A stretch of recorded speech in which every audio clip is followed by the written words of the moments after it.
नोएडा के film city में स्थित मारवा स्टूडियो में 3 दिवसीय 14वें ग्लोबल फिल्म फेस्टिवल के तीसरे दिन के पहले सत्र की शानदार शुरुआत गणेश वंदना के साथ दीप प्रज्वलित करके की गई। नोएडा फिल्म सिटी के संस्थापक और ICMEI के प्रेसिडेंट डॉक्टर संदीप मारवा ने कहा कि AAFT में फिल्म का सबसे बड़ा जज्बा है। स्टूडेंट्स का उत्साह बढ़ाते हुए डॉक्टर संदीप मारवा ने कहा कि मारवा स्टूडियो में सबसे ज़्यादा क्रिएटिव लोग, सबसे ज़्यादा टैलेंटेड लोग और सबसे ज़्यादा उत्साही लोग हैं जो आगे जाकर भविष्य में पूरी दुनिया में भारतीय सिनेमा का नाम और बढ़ाएंगे। Third day of 14th Global Film Festival Noida 2021. Heartiest welcome to all of you. It's been 2 days. We all been celebrating this beautiful day, the 30 years of Marva Studios, along with the 14th Global Film Festival. And I'm sure everyone is enjoying every session possible because we have tried our level best to make them absolutely entertaining, which is the first definition of cinema. इस कार्यक्रम में Shakespeare के ऊपर एक poster release किया गया जिसमें all arts are equal दर्शाया गया है। दिग्गज एक्टर राहुल रवेल ने संदीप मारवा की तारीफ की। I must confess one thing. When I entered in here, I was very happy and came to the stage, sat down, and I kept waiting for somebody to call me and speak. Nobody did. So then I got convinced that they've forgotten who I am. So now I know that they've called me finally. So that's a great thing. Also, I think Sandeep himself should get admission into AAFT.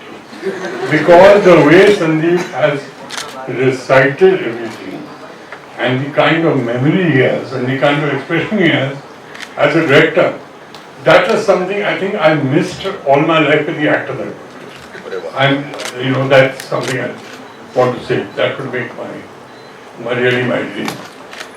And we talking about Shakespeare.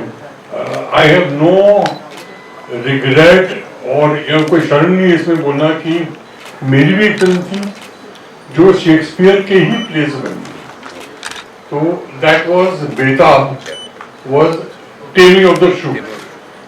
इस कार्यक्रम में दिग्गज actor Rahul Rawail, actress Shiny Dixit, director Aryan Singh, senior advocate Anup Bose, talented actor Jatin Sarna, director Rajiv Chaudhary और दिग्गज actor Amit बहल शामिल रहे।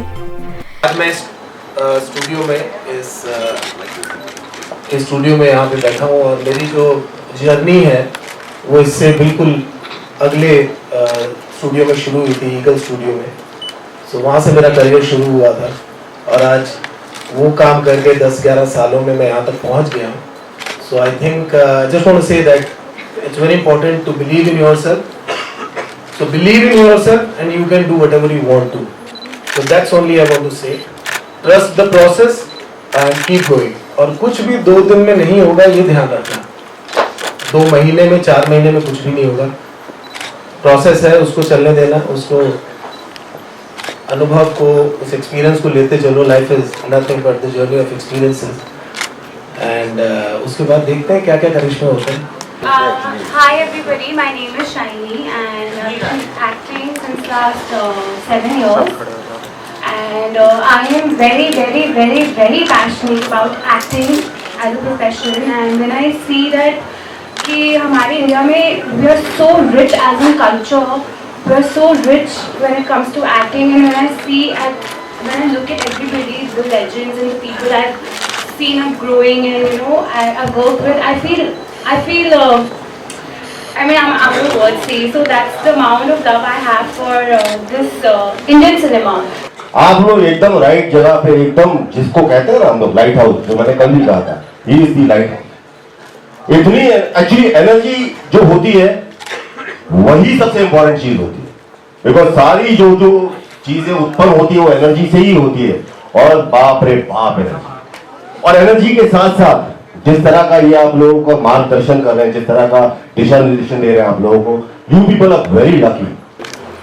My very dear friends Sandeep Marwa, brothers and sisters of India, I always start on Swamiji's note, you see. And Sandeep Marwa began with the war cry of Chhatrapati Shivaji. And many tributes have been paid to Shivaji. But I think the greatest tribute that was paid to Shivaji was by none other than our messenger of Indian wisdom to the West, Swami Vivekananda. Wonderful being here and having fun. Such talented people. You all are really doing a wonderful job, extraordinary job. I would like to first congratulate Sandeep Marwa ji. He is actually a volcano of talent, volcano of motivation, I think. It's wonderful. May God give him all the more strength, power and success to continue doing this wonderful job. Good afternoon. Good afternoon, sir. First of all, I can't tell you how excited I am to be here because Sandeep ji and Ashok ji, we've been talking for the last 1.5 years during the pandemic. I have to visit the campus in Noida, and I'm pleasantly surprised with the infrastructure and with the enthusiasm of the students and the hospitality that Ashok Tyagi ji and Sandeep ji and the faculty and the students have been giving, not only me, I think all the guests, and it's also been a reunion of sorts to meet Rajiv after years, to meet up with Rajesh Khattar and to meet up with Anup ji and Deepak Tijori and all these people we don't get to meet in Mumbai, and of course Rahul ji, who I've met after a very long time, and meet Shiny and to meet wonderful talent like Jatin, who's an Aryan and Bosa. So it's great to be on this dais. इस कार्यक्रम में talented actor Jatin Sarna को excellence in films OTT platforms का award दिया गया. अंत में सभी अतिथियों को international film and television memento देकर सम्मानित किया गया. मैं तो ये कहूँगा कि स्टूडेंट के साथ साथ हमें भी बहुत अच्छी अपॉर्चुनिटी मिली है. आप लोगों के साथ में इंटरेक्ट करके बहुत अच्छा लगा. यहाँ पे आकर सोचा था, कहा गया था कि कुछ वर्कशॉप्स वगैरह लेने, सिखाना है कुछ, और अब मुझे ऐसा लग रहा है कि मैं बहुत कुछ सीख के जा रहा हूँ. ताकि अच्छा लगा मुझे बहुत यहाँ के स्टूडेंट्स के साथ भी इंटरेक्ट करके. यहाँ पे इतने अच्छे अच्छे डिग्निटरीज लोगों को आपने, इतने बुद्धिजीवियों को, इतने टैलेंटेड लोगों को संदीप मारवा जी ने, अशोक त्यागी जी ने यहाँ पे इन्वाइट किया. और ये एक ऐसा ग्राउंड होता है, ये एक ऐसी जगह होती है जैसे जंगल में तालाब होता है. वहाँ पे शेर भी आता है, हिरन भी आता है, अलग अलग प्रजाति के सब लोग आते हैं. और वहाँ पे समागम जो होता है जैसे, तो ये बहुत अच्छा एक समागम हुआ यहाँ पे, अच्छा लगा मुझे. सर, फिल्में, सिनेमा और OTT, आजकल OTT ज़्यादा चल रहा है, तो इस पर क्या कहेंगे? कितना डिफरेंस है? फ़ायदा है, नुकसान है, क्या है? देखिए, फ़ायदा ही फ़ायदा है, बिकॉज जितने ज़्यादा मोर द मेरियर, जितने ज़्यादा माध्यम होंगे, आपको अल्टीमेटली तो आपको कहानी कहनी है. तो अगर आपको कहानी कहनी है तो वो क्या होता है कि हर एक जगह, हर एक चीज़ के एक अलग अलग उसके जो होता है, उसका डिज़ाइन अलग होता है. उसका जैसा प्लेटफॉर्म होगा उस हिसाब से आपको अपनी कहानी को डिज़ाइन करना होता है. पानी पूरी खाने का मज़ा जो आपको रेकड़ी पे आएगा, जो आपको ठेले पे आएगा, वो मज़ा आपको 5 स्टार होटल में नहीं आएगा. तो बेसिकली वैसे ही होता है कि OTT के सब्जेक्ट डिज़ाइन होते हैं. टेलीविज़न का जो प्रोग्राम होता है वो एक अलग तरीके से डिज़ाइन होता है. और जो मैजिक और जो एक्सपीरियंस जो सिनेमा का जो है, वो एक्चुअली OTT और टेलीविज़न के ऊपर आपको कभी नहीं मिलेगा, बिकॉज वो एक एक्सपीरियंस होता है. तो वो डिज़ाइन वैसी फिल्म होती है जहाँ पे आप अपने स्टार्स को देखते हैं, सीटियाँ हो जाते हैं, तालियाँ हो जाते हैं पूरे सिनेमा में एक साथ में.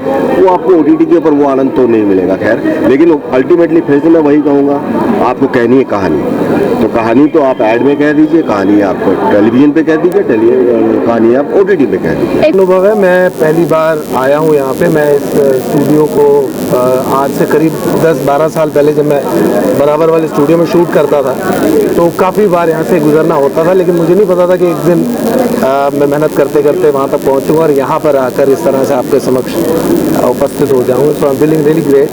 सो इतना सारा प्यार मिल रहा है, सब बच्चे लोग खड़े हैं, देख रहे हैं. So it's a great feeling. Yes sir, actor बनने की सबसे बड़ी क्वालिटी आपके हिसाब से क्या होती है? कि उसको अच्छा फोटोग्राफर होना चाहिए और डिस्टर्ब नहीं करना चाहिए. एक्टर होने की अच्छी क्वालिटी है, उसको सबसे अच्छा ऑब्जर्वर होना चाहिए. ऑब्जर्वर होना चाहिए, और वो कितना लोगों को अच्छे से ऑब्जर्व करता है और कितना डेडिकेटेड है वो अपने काम के लिए. सबसे ऊपर सबसे इम्पोर्टेंट यही है कि जो भी यहाँ पर सीखने आया है, जो भी इस फील्ड में काम करना चाहता है, पैशन और डेडिकेशन दो बहुत ज़रूरी चीज़ें हैं। 4 दिन में चमत्कार नहीं होते, उनको टाइम लगता है। आई थिंक वो पेशेंस की भी बड़ी ज़रूरत है, तो वो सब रहेगा। और अपने टैलेंट को पहचाने, टाइम वेस्ट ना करें। अगर आपको लगे टैलेंट है, लोग अप्रिशिएट करते हैं, चीज़ें ऐसी होती हैं, तो लगे रहो।